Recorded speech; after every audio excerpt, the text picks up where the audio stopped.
बाकी हैं, कई हार बाकी हैं, कई जीत बाकी हैं, कई हार बाकी हैं, अभी तो ज़िंदगी का सार बाकी है। यहाँ से चले हैं एक मंजिल की ओर, ये तो एक मात्र पन्ना था, अभी तो पूरी किताब बाकी है। नमस्कार स्टूडेंट, आपके अपने यूट्यूब चैनल में एजुकेशन वाला में मैं प्रेम आपका स्वागत करता हूँ। पिछली वीडियो में हमने स्टूडेंट पढ़ा था क्लास 6 राजस्थान अध्ययन का फर्स्ट चैप्टर राजस्थान का सामान्य परिचय। अब क्लास 6 का सेकंड चैप्टर पढ़ने जा रहे हैं हम, और जिसका नाम है राजस्थान का इतिहास। हम क्लास 6 से लेकर क्लास 10th तक राजस्थान अध्ययन की समस्त बुक्स की आपको वीडियोस में पूरी तैयारी करवाएंगे। और इस चैनल पर बने रहने के लिए आप इस चैनल को सब्सक्राइब जरूर करें। और चलिए शुरू करते हैं हमारी आज की वीडियो, आज की क्लास। तो स्टूडेंट्स, हमारा राजस्थान कक्षा 6 भाग फर्स्ट, इसका हमने फर्स्ट चैप्टर कंप्लीट कर लिया था। आज हम पढ़ने वाले हैं राजस्थान का इतिहास। राजस्थान का इतिहास, तो बढ़ते हैं आगे। राजस्थान का इतिहास, राजस्थान एक सामान्य परिचय भी पढ़ लिया था, और सेकंड चैप्टर को आज हम पढ़ने वाले हैं राजस्थान का इतिहास। तो सबसे पहले महाभारत एवं संहिता ग्रंथों में राजस्थान के कई जनपदों का उल्लेख मिलता है। ऋग्वेद सहित पौराणिक ग्रंथों में, जैसे ऋग्वेद सहित पौराणिक ग्रंथ हमारे कौन कौन से हैं? रामायण है, चरक संहिता है, महाभारत है और बृहद संहिता है। इसमें मरु प्रदेश का नाम आता है, जो राजस्थान के नाम आता है रामायण में, पौराणिक ग्रंथों में, चरक संहिता में, इसमें हमारे राजस्थान का नाम आता है मरु प्रदेश। बहुत ही इम्पोर्टेंट लाइन है स्टूडेंट, और साथ ही साथ आप इसको नोट करते जाइए, ठीक है। तो बढ़ते हैं आगे। उसके बाद मरु प्रदेश के बारे में क्या जानकारी मिलती है हमारे इस सेकंड चैप्टर में? मरु प्रदेश में क्या है स्टूडेंट्स, कि आर्यों का प्रारंभिक जनतंत्र था। मरु प्रदेश आर्यों का प्रारंभिक जनतंत्र था। और यदि वर्तमान ज़िलों की बात करें तो कौन कौन से हैं? बीकानेर, नागौर, चूरू, गंगानगर, जैसलमेर और बाड़मेर। बहुत ही इम्पोर्टेंट फैक्ट है स्टूडेंट ये, कि जो मरु प्रदेश है, मरु प्रदेश, इसमें वर्तमान ज़िले कौन कौन से हैं? तो आपका बीकानेर, नागौर, चूरू, गंगानगर, जैसलमेर और बाड़मेर है, ठीक है। तो बढ़ते हैं आगे। अब मरु प्रदेश के बाद आता है जंगल प्रदेश। तो जंगल प्रदेश क्या है? जंगल प्रदेश स्टूडेंट, इसके बारे में सेकंड चैप्टर में क्या जानकारी लिखी है आरबीएससी ने, कि वर्तमान नागौर, बीकानेर एवं जोधपुर का कुछ भाग सम्मिलित है। वर्तमान नागौर, बीकानेर, जोधपुर का कुछ भाग सम्मिलित है, और इसकी राजधानी थी अहिछत्रपुर। क्या राजधानी थी? अहिछत्रपुर, जिसका साम्य वर्तमान नागौर से प्रतीत होता है। तो क्वेश्चन कैसे पूछा जाएगा कि जो जंगल प्रदेश हैं, इसमें वर्तमान ज़िले कौन कौन से हैं? बीकानेर एवं जोधपुर का कुछ भाग सम्मिलित है, ठीक है। और यदि राजधानी की बात करें तो अहिछत्रपुर थी राजधानी जंगल प्रदेश की, जिसका साम्य वर्तमान नागौर से प्रतीत होता है। मतलब वर्तमान में इसका मतलब नागौर से इसके साक्ष्य मिलते हैं, ऐसा आरबीएससी ने माना है। उसके बाद में स्टूडेंट बात करते हैं मत्स्य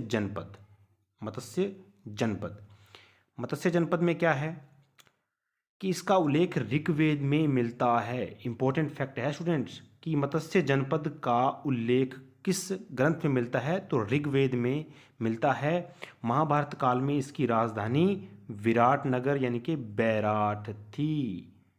इंपॉर्टेंट लाइन है, नोट कीजिएगा, कि मत्स्य जनपद है, इसका उल्लेख कहाँ मिलता है भाई? पहला क्वेश्चन, ऋग्वेद में मिलता है। दूसरा, महाभारत काल में इसकी राजधानी कौन सी थी? विराटनगर यानी कि बैराट थी। कि मत्स्य जनपद की राजधानी कौन सी थी? तो विराटनगर, बैराट थी। जयपुर एवं अलवर के मध्य स्थित था। मतलब यदि वर्तमान क्षेत्र माने तो जयपुर और अलवर का क्षेत्र माना जाता है, ठीक है। अब एक लाइन इंपॉर्टेंट ये है इसमें, कि इस स्थान का वर्णन चीनी यात्री युआन चांग ने किया था। किस चीज़ का वर्णन, किस स्थान का वर्णन?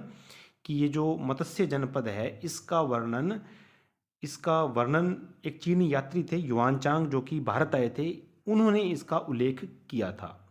ठीक है, क्वेश्चन कई बार एग्जाम में, रीट में या राजस्थान की तमाम भर्तियों में कई बार क्वेश्चन पूछा गया है कि चीनी यात्री युआनचांग ने राजस्थान के किस जनपद का उल्लेख किया था, तो मत्स्य जनपद का। ठीक है, कहाँ इसकी राजधानी? विराटनगर, बैराट, जो कि वर्तमान की बात करें तो जयपुर और अलवर के मध्य मानते हैं इसको। ठीक है, आई होप आपको समझ में आ रहा होगा। अब बढ़ते हैं आगे, शूरसेन क्षेत्र। कौन सा क्षेत्र? शूरसेन क्षेत्र। शूरसेन क्षेत्र में भरतपुर, धौलपुर, करौली के अधिकतर भूभाग आते हैं। कौन से? भरतपुर, धौलपुर, करौली के अधिकतर भूभाग आते हैं। राजधानी मथुरा थी। लाइन इंपॉर्टेंट है स्टूडेंट, कि शूरसेन क्षेत्र है, इसकी राजधानी कौन सी मानी गई है? तो इसकी राजधानी मथुरा मानी गई है। कौन सी राजधानी मानी गई है? मथुरा मानी गई है। इसके बाद में बयाना प्रशस्ति में शूरसेन नामक राजवंश का वर्णन मिलता है। कौन सी प्रशस्ति में? बयाना प्रशस्ति में। बयाना प्रशस्ति में शूरसेन नामक राजवंश का वर्णन मिलता है। इंपॉर्टेंट है, इसको इंपॉर्टेंट लगाना चाहिए कि बयाना प्रशस्ति में किस राजवंश का वर्णन मिलता है? तो शूरसेन नामक राजवंश का वर्णन मिलता है। ठीक है, उसके बाद में अपने साहस और शौर्य के लिए मालव, शिवी, अर्जुनायन आदि जातियां प्रमुख थीं, अपने साहस और शौर्य के लिए।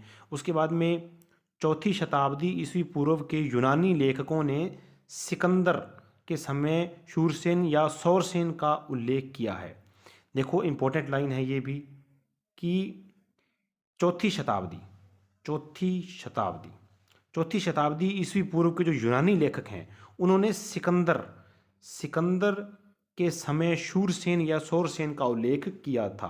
क्वेश्चन कैसे बनेगा कि 4वीं शताब्दी ईस्वी पूर्व के यूनानी लेखकों ने सिकंदर के समय किसका उल्लेख किया है? तो आपका आंसर रहेगा शूरसेन या सौरसेन। बढ़ते हैं आगे, आई होप आपको समझ में आ रहा होगा।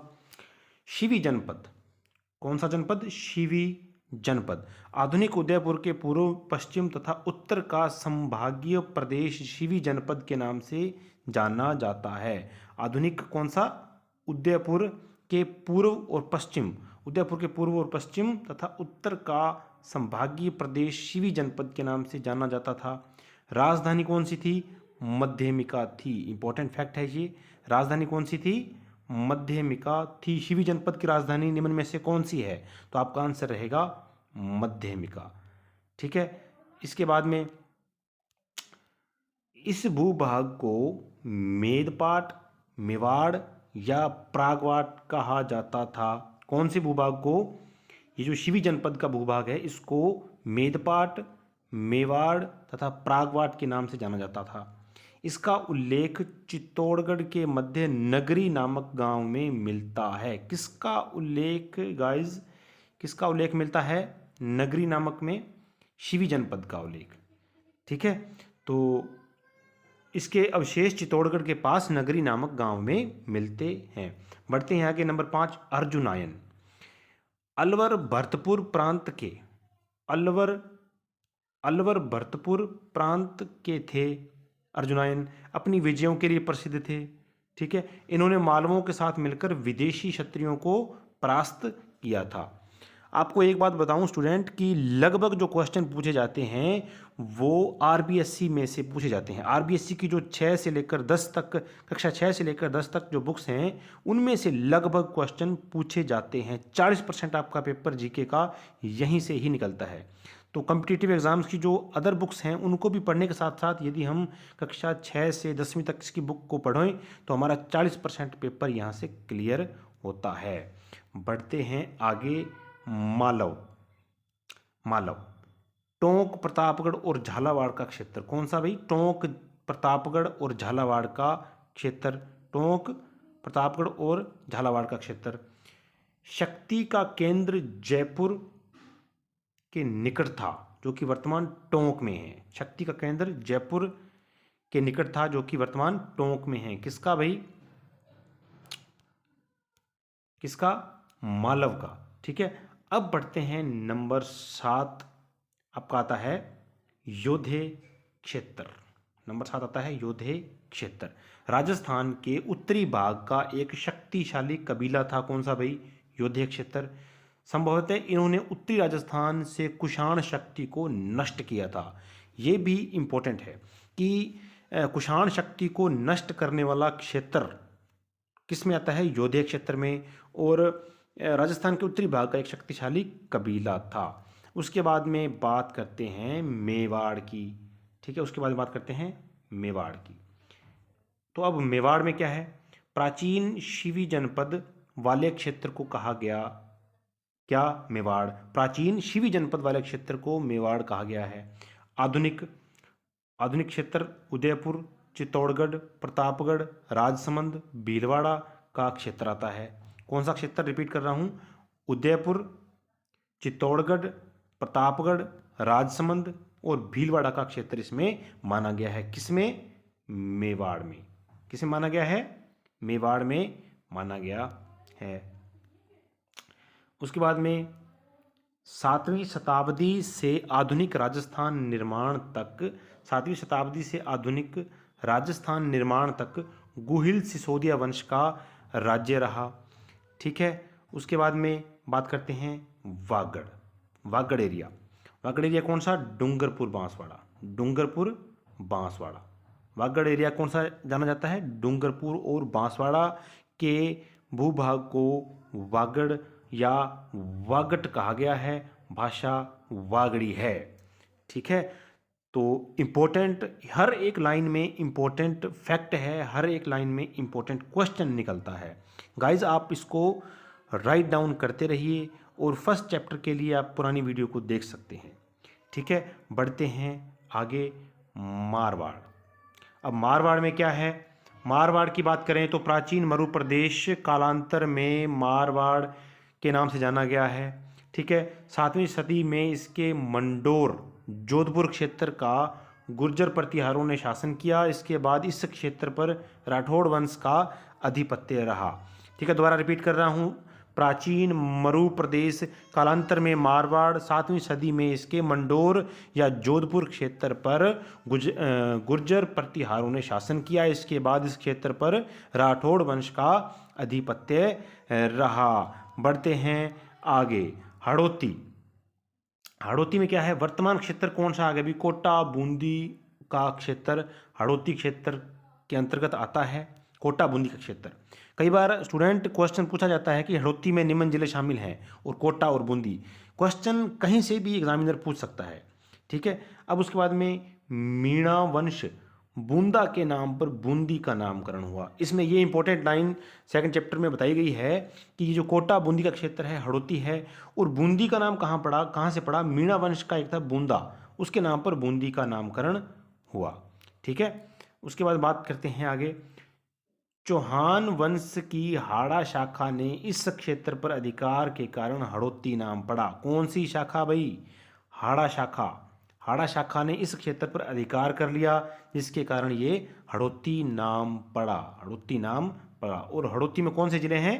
कोटा बूंदी का क्षेत्र आता है। मीणा वंश का बूंदा नामक के कारण बूंदी का नामकरण हुआ। बढ़ते हैं आगे, भाषा कौन सी है?